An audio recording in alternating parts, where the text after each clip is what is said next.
The big one awaits Norwich City against Leeds United. It's the playoff semi-finals, and who better to join me than Conor McGilligan from the One Leeds fan channel. This is set to be, Conor, a nerve-wracking couple of weeks. Yeah, feels like it, Jack. We've just had Chris on our channel as well, and he's bullish, he's excited, he's passionate as always. Like him. And suddenly I've been put on the back foot. I'm now nervous about every single Norwich City player, including Ben Gibson. So I'm going into this with a bit of trepidation, to be honest, mate. It's interesting, isn't it, from the the difference in mindsets from the two teams. Norwich, we've kind of not scraped our way into the playoffs, but we spent so much of this season not expecting to be here. So to be here feels like somewhat of a bonus. And of course, it's a talented squad, and it's not been assembled from peanuts. So there is a slight expectancy about this side. But you must have been hopeful, I think, halfway through the season that you would have been going up automatically. And as we were speaking off air, to obtain 90 points and that not happen must be really difficult to take. Yeah, Jack, Leeds are falling apart again. It's just it just happens, doesn't it? So it feels, and taking it a bit more of a methodical look at it. We were just speaking about it previously, me and Chris, actually, about just the weight of the badge and at Leeds United and some players getting to that crux moment, that heavy moment where you've got to perform, and the manager as well, getting to that point where you've got to get results for Leeds, and the crowd expect it. There's just a general expectancy from the outside media as well. And Leeds have just got to a point where that checkered flag was drawn down with 8 games to go, us, Ipswich and Leicester. And we all kind of stumbled. Leicester got a little bit of form together toward the back end of the season, like you guys will know. Obviously, they beat you, didn't they, at the King Power? But us and Ipswich just completely stumbled, really. And if we'd have, honestly, Jack, just a week Blackburn at home, Sunderland at home, those 2 wins would have seen us up. So it has been a almighty fall from grace from a side who were unbeaten in 14, had won 9 games on the bounce, had clawed back a 17-point advantage that Leicester had on us. And it just feels that a lot has gone against us. I will say that the Welsh loss, which sounds ridiculous, but obviously in their Euro campaign, with 4 of our players going there, seems to have had a massive effect. All of their performances seem to have gone down hugely. Injuries to a fair few of our players on international duty, Gruev, Nonto at key moments, has killed us. Patrick Bamford getting his seasonal 2 injuries at the wrong time. It just feels like it's been a mess at this moment in time, Jack. So we're going into this with real negative thoughts, really. So I need you to boost me up, mate, to be honest with you, even though you're on the other side of the coin. It's difficult, isn't it? And so many teams in the Championship will go on these patchy runs, and it just depends how long that you could sustain that for. You mentioned there, and I found it really interesting. You said that the kind of weight and the weight of the badge, and I just assumed that the trip for us up to Ellen Road is going to be devilishly difficult, and I'm sure it will be. But by the sounds of what you've said there, and speaking to other Leeds fans as well, it almost seems like you're more confident going away from home at the moment. Is that fair in saying?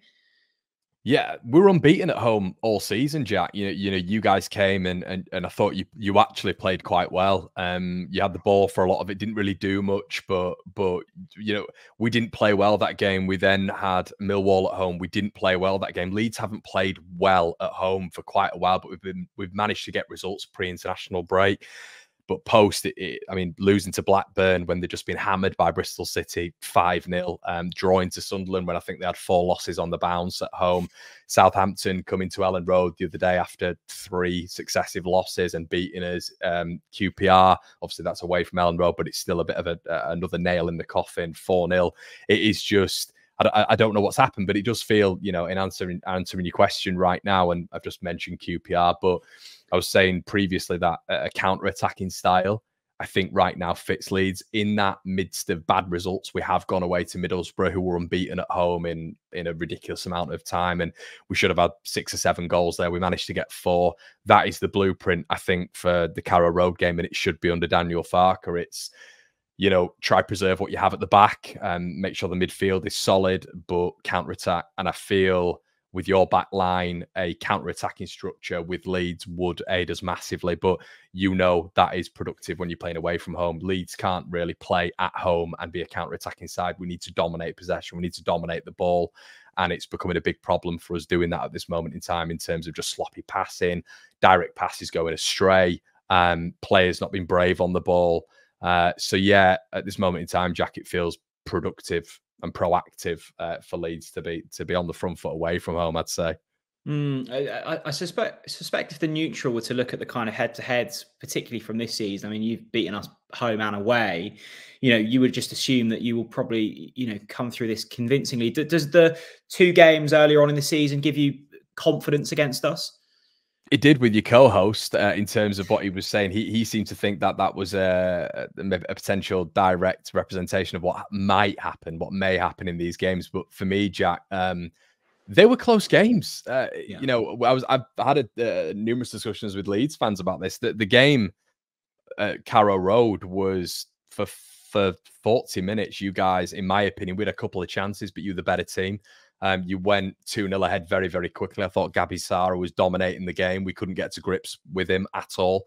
And yeah, we got into a bit of a you guys just fell back into your shape, and we sort of took the onus on that, really. At Ellen Road, I thought it was really even. Yeah, I think we had a couple of good chances, 2 or 3 good chances, but Norwich dictated the play a little bit, but it was tense towards the last 10, 15 minutes. We were wasting time trying to kill the game a little bit. It wasn't easy. I don't think the narrative of both games being simple for Leeds is correct whatsoever. I don't think it ever is simple against Norwich. It always seems to be a problematic game. And the one that's worrying me at this moment in time, Jack, is it's that 3-1 win that you got a while back under Bielsa, and you guys were under Farke at that moment in time. But I was mentioning previously that there's a tenseness with Ellen Road at the minute. And that night in particular, you guys were on a run. And I remember you coming to Ellen Road and Stiepermann, Vrancic, Pukki, Buendia, and you were thinking, okay, this could go wrong here. This could go wrong. And Ellen Road was tense. And it feels right now, unless we see something at Carrow Road where we all go, oh, that was out of the ordinary.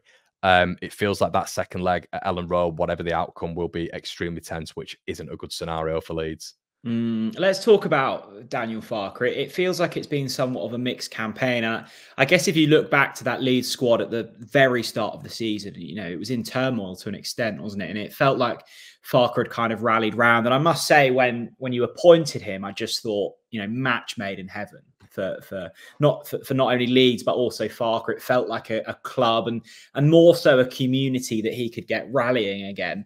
What's been the kind of general opinion on him so far?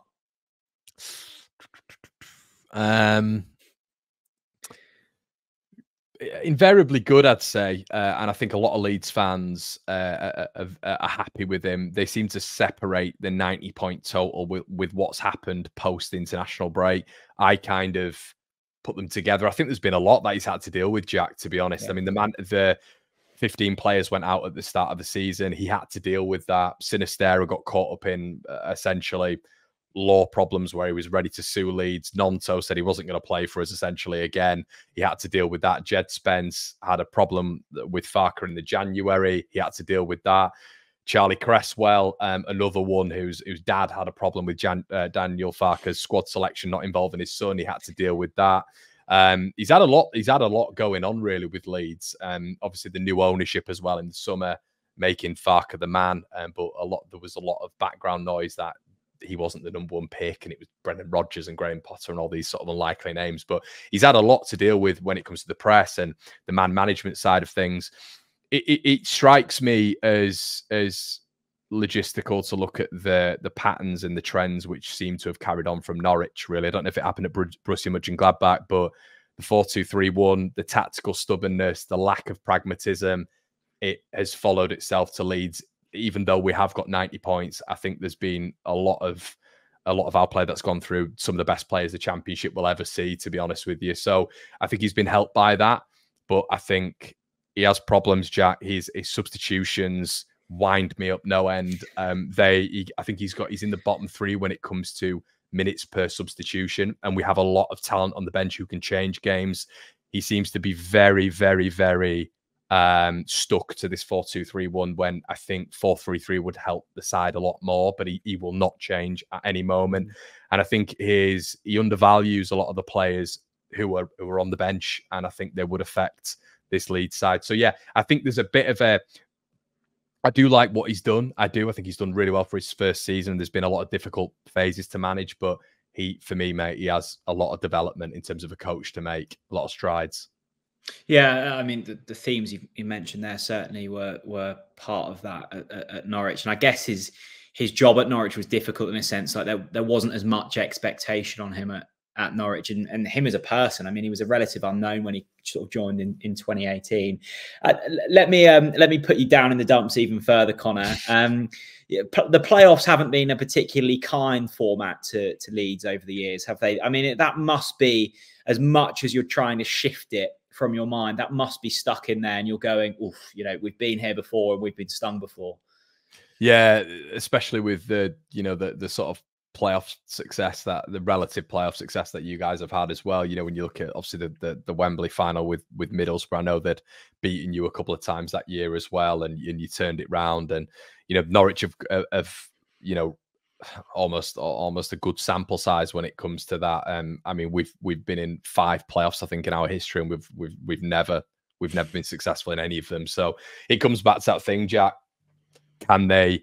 I mean, A, are they good enough? You'd say so, but B, can they deal with this club? I know it might sound like I'm coming on here and going, Leeds are just the biggest club in the world. We're not. We know we're not, but it does seem like this club can be a big weight on many players' shoulders, and you've seen it. Even the most recent one with Derby, where they just absolutely melted under the Ellen Road lights, and a very, very, very average Derby County side managed by a pub manager in Frank Lampard was able to get over the great one, Marcelo Bielsa. So it's a lot of pressure, mate. It is a lot of pressure, and I think Leeds feel it in the playoffs. And yeah, I think a lot of Leeds fans will come on here if they are watching this chat, which I'm sure they will be, and will say that they think similarly. Then they've not given us really anything to have this mass confidence for going into the playoffs with recently, and especially over recent history in the playoffs. Absolutely. I mean, as a Norwich fan, and we've seen the damage that this Leeds squad can do to us. I mean, once that Farke ball gets processing with, the forward talent that you've got, it can be really hurtful and can be really effective. I mean, we've seen that with the runs you've been on this season. It sounds as if, Conor, that, the way you're talking, and I guess the recent weeks, is almost like a bit of a mental block that Leeds are suffering at the moment. And they've got to turn that round really quickly. Do you think they can do it? You'll know as well as me, mate. It's the gaffer, I think, who's going to be the big thing here. Him and his coaching staff have to be able to get into a team full of youngsters. A lot of youngsters, when you look at Nonso, Somerville, Rutter, who don't really play in the career so far. They're only young. They've not really played anything more than 33, 34 games in a calendar season. So there are things that people aren't really taking into consideration. It's a young side with not a lot of experience. I look at you guys, and even with like Kenny McLean in there, he's done it, he's seen it, he's been part of it before. Ben Gibson, done it. Angus Gunn, done it. It's a lot of our side is excellent, raw, but you and I both know you need your for example, that playoff team that went up for you guys, your Johnny Howson's in there, your Cameron Jerome's. You need players like that, and I think that's where this Leeds side is suffering a little bit. I wish the manager wouldn't come out in press conferences and say that.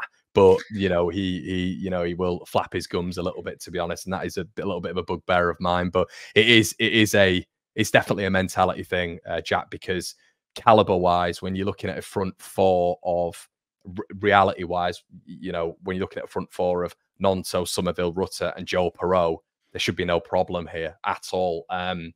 But there is a mental block there, and I presume Daniel Farke will have had 8-9 days to work with them.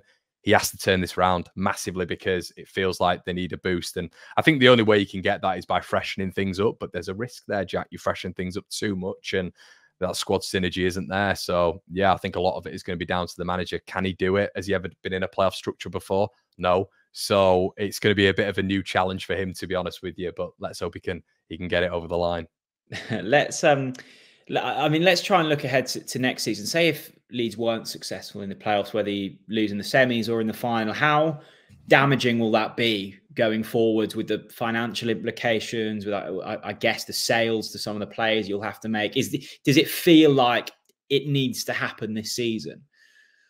Yeah, it does. It does. I think I don't know if you got this from an outsider perspective, but I think it did with the three that came down. You know, the three that came down, I think the three that came up the previous season, obviously none of them came down, and we'd been in the Premier League 3 seasons. Leicester had been in there, I think 11 seasons, Southampton 13 seasons, or something on those lines. So it was 3 sides that were coming down with players on big wages, because obviously they've been in the Premier League for a period of time, signed players on big money, transfer budgets and stuff like that. So it does feel like Leeds, you know, it's going to soften the blow if we get up 100%. The 49ers who are in charge now have got a decent amount of money. They're a shrewd ownership as well, who've you know had massive success in the NFL. Can they transition that to championship ownership? I'm not 100% sure, but it feels like they're very cool, they're very calm, they're not worried about anything, and Leeds do owe money back. I think the parachute payments are going to ease that a little bit, obviously for the second season, but that will then impact the squad. And you're looking at a scenario then, Jack, where Daniel Farke is probably working with less. The expectancy will still be high, but he's working with less. And we've seen him do it with Norwich, you know, Buendia, Pukki, etc., doing a fantastic job when it comes to recruitment and developing those players. But I think they expect, and this is with the most respect, Jack, it really is. I don't want to get bombarded with Norwich fans here, but I do feel the expectancy at Leeds is just constantly there. And I wonder how he will work with a lesser squad. But invariably, the Leeds will have to sell. But I think they will be okay. There's not going to be that financial implosion that we've experienced before, I don't think. I think, you know, there's one of the big discussions in the Norwich fan sphere in recent months, and I guess recent years, is, you know, we try so hard to get promoted back to the Premier League, and then you get to the Premier League and it's just so traumatic. And I guess, you know, Leeds fans to an extent can sympathise with that. It is a brutal system. You know, the journey almost feels far more joyful than the destination, doesn't it? It does, Jack. And look, your friends from down the road are going to experience this big time. I remember, obviously, we were 16 years in the abyss, and a lot of Leeds fans hadn't experienced Premier League football. And when we got back up there, and we had a very rare season, you know, behind closed doors, and Marcelo Bielsa finished 9th, which is basically unheard of. And then in the second and third year, we really felt that pinch. And that's the thing, Jack. A lot of people don't think about the chances that you get in this division. You know, when teams go through on goal against your defense in this division, it's okay. They might get, you know, they might have 5 chances and score 1. In that Premier League, as you very well know, mate, you're done. You know, 2 or 3 chances, it's 2 or 3 goals, and it's absolutely ruthless. So yeah, I agree with you. But we'd rather be there, wouldn't we, mate? We'd rather be mixing with those clubs instead of your. I'm not even going to. I'll slander some clubs here, so I'm not going to do it. But yeah, you'd rather be at the top table, dining with that a lot, wouldn't you? It's better for us as well, owning these lovely fan channels. Absolutely. Come on then, let's get your predictions. Carrow Road obviously up first, and depending on how the result goes, we might catch up ahead of the game at Ellen Road. But what are the emotions at the moment? Tense, nervy, anxious, all those feelings that, you know, you do get in the playoffs. I wouldn't say excitement. Presumably you're feeling a little bit of excitement. I don't know. But yeah, I'm thinking this is going to be so tight, these 2 legs, even if we really turn up, and we've got to turn up for it to be tight. I think at Carrow Road, I can't for my psyche, Jack, predict us losing. I can't do it. So I think it's going to be a draw, and I'd be happy with the draw. I really would be happy with the draw coming back to Ellen Road. But it's a real advantage for you guys, because Ellen Road is just Ellen Road. It's either the best thing or the worst thing for Leeds. So yeah, I'm going to go. Are we just predicting the first leg? Should we just predict the first we'll do that for now. We'll go with the 1-1. I actually want to know, I know this is your preview, Jack, but I want to know what you're thinking. I'm going to go with the 1-1. Well, we've been, you know, Chris and I and other Norwich fans, I think I feel as if we, if we are to stand a chance of progression, we have to win at home, because there's been nerves from the Leeds fan base around Ellen Road recently. I mean, our away form has been howling all season.